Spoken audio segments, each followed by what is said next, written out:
పూర్తి వివరాలు చూసే ముందు మా ఛానల్ ని సబ్స్క్రైబ్ చేయడం మర్చిపోకండి. శ్రీ గురుభ్యో నమః. శ్రీ మహాసరస్వత్యై నమః. ఓం నమః శివాయ. నారాయణ శాస్త్రి ఆస్ట్రాలజీ ఛానల్ వీక్షిస్తున్నటువంటి ప్రేక్షక మహాశీలకు స్వాగతం, సుస్వాగతం. ఈరోజు మనము 2025 సంవత్సరం మార్చి 29వ తేదీ రాత్రి 10:58 ఏర్పడుతున్నటువంటి షష్టగ్రహ కూటమి యొక్క ప్రభావం సింహరాశి వారి మీద ఏ విధంగా ఉంటుందో తెలుసుకుందాం.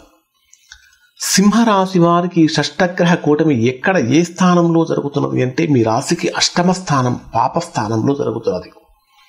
అష్టమ స్థానం అనేది సహజంగా దేనికి సంబంధించినటువంటి స్థానం అంటే అష్టమ స్థానం ఆయుష్కు, ఆరోగ్యానికి, అన్ఎక్స్పెక్టెడ్ లాసెస్కి, అన్ఎక్స్పెక్టెడ్ గెయిన్స్ అంటే ఎలా వస్తాయి, ఇన్సూరెన్స్ లాంటి వాటి ద్వారా ఆకస్మికమైనటువంటి లాభాలకి, అధికమైనటువంటి నష్టాలకి లేదా ఊహించని ప్రమాదాలకి మొదలైన వాటన్నిటికీ సంబంధించిన స్థానం.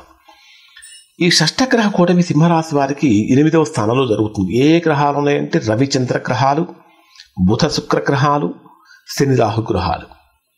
ఈ షష్టగ్రహ కూటమి ఎన్ని రోజులు ఉంటుందంటే కేవలం ఒక్కరోజే ఉంటుంది. మరి ఒక్క రోజు కోసం ఎందుకంటే ఎంత చెప్తున్నారంటే ఒక్క మార్చి 29వ తేదీ రాత్రి 10:58 కర్మప్రభువైనటువంటి శని మీనరాశిలోకి ప్రవేశించినప్పుడు షష్టగ్రహ కూటమి ఏర్పడుతుంది. కానీ మార్చి 30వ తేదీ రాత్రికి చంద్రుడు మీనరాశిని వదిలిపెట్టి మేషరాశిలోకి ప్రవేశిస్తాడు. అప్పుడు అక్కడ 6 గ్రహాలు ఉండవు, కేవలం 5 గ్రహాలే ఉంటాయి. ఏప్రిల్ 14వ తేదీన రవి కూడా మేషరాశిలోకి వస్తాడు. అప్పుడు అక్కడ 5 గ్రహాలు కూడా ఉండవు, 4 గ్రహాలే ఉంటాయి. మరి ఎందుకంటే షష్టగ్రహ కూటమి ఇంతంత పెద్ద పెద్ద హెడ్డింగ్స్ పెడుతున్నారు, ఇంతంత చేస్తున్నారు. మరి ఒక్క రోజు కోసం ఏమన్నా ఉంటుందా అంటే అది జరిగేది ఒక్కరోజే, కానీ దాని ప్రభావం చాలా రోజుల పాటు ఉంటుంది. చంద్రుడు ఒక్కడి బయటకు వచ్చినంత మాత్రాన పంచగ్రహ కూటమి ఉంటుంది. అందుట్లో రవిశని గ్రహాల యొక్క కలయిక, శనిరాహు గ్రహాల యొక్క కలయిక ప్రధానమైనటువంటి వ్యతిరేకమైన ఫలితాలు కలుగుతాయి. ఎప్పటి వరకు దీని యొక్క ఇంపాక్ట్ సింహరాశి వారి మీద బలంగా ఉంటుంది అంటే సింహరాశి వారికి ఎప్పుడైతే శని భగవానుడు మీ రాశికి అష్టమ స్థానంలో ప్రవేశిస్తాడో ఆల్రెడీ అష్టమ శని ప్రారంభమవుతుంది.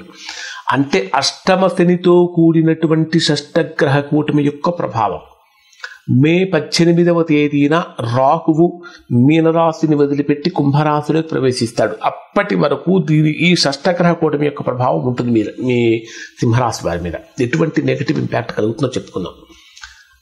దయచేసి సింహరాశిలో జన్మించినటువంటి వారు బాధపడకండి, క్షమించండి కూడా. ఎందుకంటే ఎవరిని కూడా బాధ పెట్టడం కోసమో భయపెట్టడం కోసమో చెప్పడం అనేటటువంటిది నా ఉద్దేశం కాదు. అంటే గోచార రీత్యా రాబోయేటటువంటి గ్రహాల యొక్క స్థితులను బట్టి ఫలితాలను ప్రెడిక్ట్ చేయటం అనేటటువంటిది ఆస్ట్రాలజర్స్ యొక్క ప్రధానమైనటువంటి ఉద్దేశం. ఇప్పుడు కొన్ని రాశులకు చెప్పుకున్నాను. ఆ కొన్ని రాశుల్లో వృషభ రాశి వారు కానీ, మిథున రాశి వారు కానీ, కర్కాటక రాశి వారు కానీ వారి కనుక చూస్తే ఫలితాలు చాలా బ్రహ్మాండంగా కనిపిస్తున్నాయి. కానీ సింహరాశి వారి దగ్గరకు వచ్చేటప్పటికి అష్టమ స్థానం సహజంగా పాపస్థానం. అందుట్లో ఆయుకారకుడైనటువంటి శని కూడా అష్టమ స్థానంలోకి వెళ్తున్నాడు, బుధుడు అష్టమ స్థానంలో ఉన్నాడు, రాహు అష్టమంలో ఉన్నాడు, మీ రాశ్యాధిపతి అష్టమంలో సంచరిస్తాడు, దశమ స్థానాధిపతి అయిన శుక్రుడు కూడా అష్టమంలో ఉంటాడు. కాబట్టి సింహరాశి వారు ఆశించినంత డెవలప్మెంట్ పొందలేరు. దీని ప్రభావం మీకు ఆల్రెడీ ఒక 45 డేస్ ముందు నుంచే మీకు దీని ప్రభావం తెలుస్తూ ఉంటుంది. అంటే ఏ పని పట్టుకున్నా సరే ఆటంకంగా మారుతుంది. ఫినాన్షియల్గా, ఆర్థికంగా కనుక పరిశీలిస్తే అడుగులు ముందుకు పడవు. ఏమిటి అసలు నాకు రావాల్సిన డబ్బులు నాకు రావట్లేదు అనే భావన కలుగుతుంది.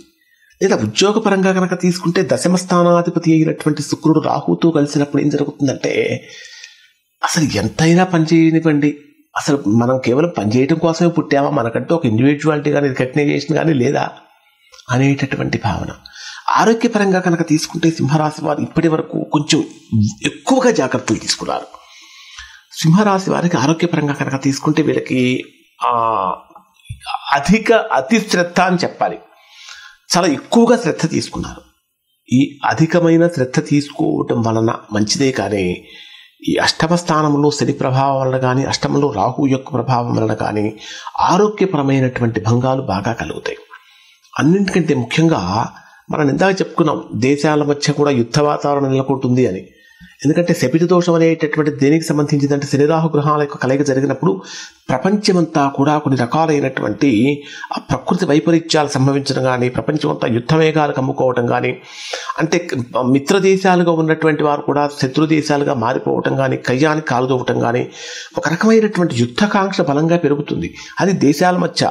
కానీ వ్యక్తుల మధ్య కనుక తీసుకుంటే ఇక్కడ మీ రాశికి సప్తమ స్థానాధిపతి అయిన శని కూడా అష్టమంలో రాహువుతో కలిసి షష్టగ్రహ కూటమిలో ఉంటున్నటువంటి కారణం చేత ఏం జరుగుతుందంటే ఈ రాశి వారికి కుటుంబ వాతావరణం కూడా అంత అండర్స్టాండింగ్ అనేటటువంటిది ఎక్కువగా ఉండదు, తక్కువగా ఉంటుంది.